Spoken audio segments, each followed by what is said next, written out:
Ready, set, test. Double down on your student success this school year with IXL, an online learning platform grounded in science, backed by research, and touted for its proven results. IXL doesn't just teach to the test, though. It encourages curiosity, improves understanding, and helps boost confidence in math, reading, social studies, and science, all while empowering kids from kindergarten through high school to choose how to learn. Better yet, it's all aligned with state standards. Today, KidNuz listeners can get an exclusive 20% off when they sign up for monthly or annual plans at IXL.com/KidNuz. That's IXL.com/KidNuz. Good morning and welcome to KidNuz. I'm Tori. Today is Wednesday, November 6th, 2024.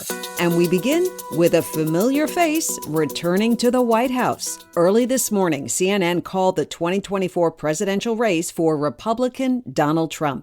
In the end, it wasn't even close. Mr. Trump won both the popular vote and the all-important Electoral College, making him only the second in history elected to 2 non-consecutive terms. Who was the other? Grover Cleveland, way back in 1892.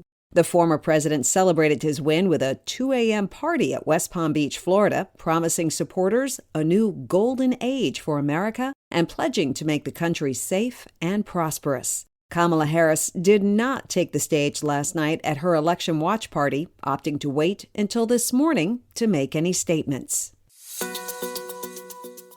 Tiny Dixville Notch, New Hampshire has a tradition, allowed by law, to open polls at 12:01 a.m. on election morning. All eligible voters gather at the Balsams Hotel, cast their ballots, and the results are tallied and announced almost immediately, hours before any other town or state in the nation.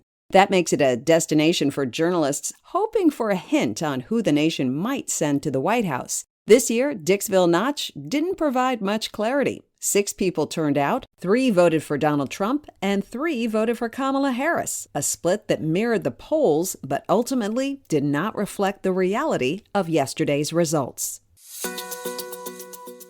School kids in Brooklyn, New York have a tenacious classmate to thank for an extra day off during the holidays. We told you about 7th grader Isaac Renier last spring when he formally asked the Department of Education to cancel classes on Monday, December 23rd, the only day that week kids were expected to show up. Ridiculous, thought Isaac, and the tens of thousands who signed their name to his petition. Last week, success. That random December school day has now been tacked on to the end of the school year instead. Isaac said he's proud of all the work he did to get it moved. New York City Mayor Eric Adams is also celebrating the win and the bigger message. Young people are going to know that their voice matters, he told reporters. This is what leadership is about.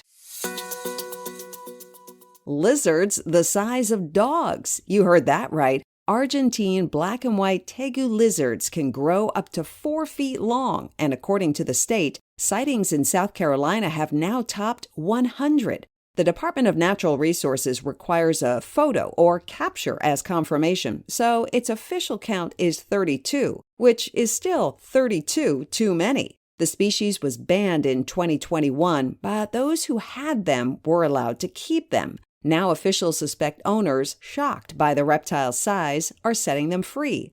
They're not picky eaters, and they're making a mess of the local ecosystem. The good news, they're not hard to catch. One expert says he's had great luck just throwing a sheet over them. They seem to think they're hidden, and they'll stay put. Use the time to call animal control, but whatever you do, don't pick them up. They're not venomous, but their bite is unpleasant, to say the least.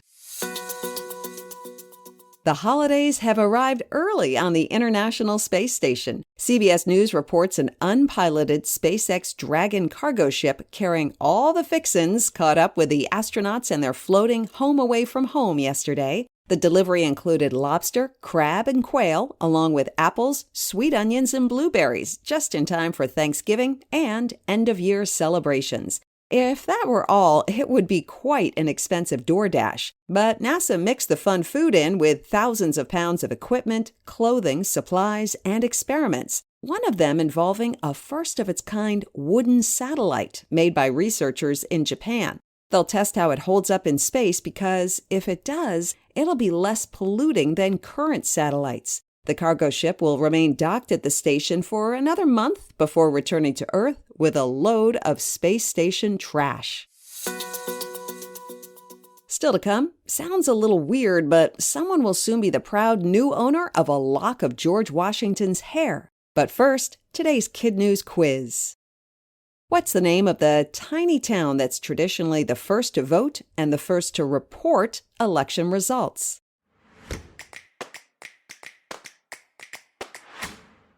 Dixville Notch, New Hampshire. A seventh grader from Brooklyn, New York successfully petitioned the Department of Education to do what? Move a school day from Christmas week to the end of the school year. How big are the lizards worrying wildlife experts in South Carolina? Argentine tegu lizards grow up to 4 feet long. What just arrived on the International Space Station? Holiday food and the first ever wooden satellite. In today's KidNuz Kicker, does the election have you focused on all things presidential? If so, an upcoming auction might be right up your alley. Later this month, a lock of George Washington's hair will be up for grabs. According to CNN, it was preserved in a locket given to a family friend and passed down through the generations. Also for sale, 2 historic U.S. flags. One that was draped on Abraham Lincoln's casket in 1865 as it traveled from Washington, D.C. to Springfield, Illinois, and another that is a rare 49-star flag made after Alaska joined the Union, but before Hawaii was added. Before we go, shout-outs to our KidNuz classroom, starting with Ms. Z and her Raptors at the Rondo School of Discovery in Eastvale, California. Mrs. Pavlovsky and Leo the Lion at Lions Park in Mount Prospect, Illinois. And Mrs. Greenwood and her Smithsburg Leopards and the Connections classroom at Smithsburg High School in Smithsburg, Maryland. Thanks for listening. If you like KidNuz, please rate and review us wherever you get your podcasts. We'll see you back here for more KidNuz tomorrow morning.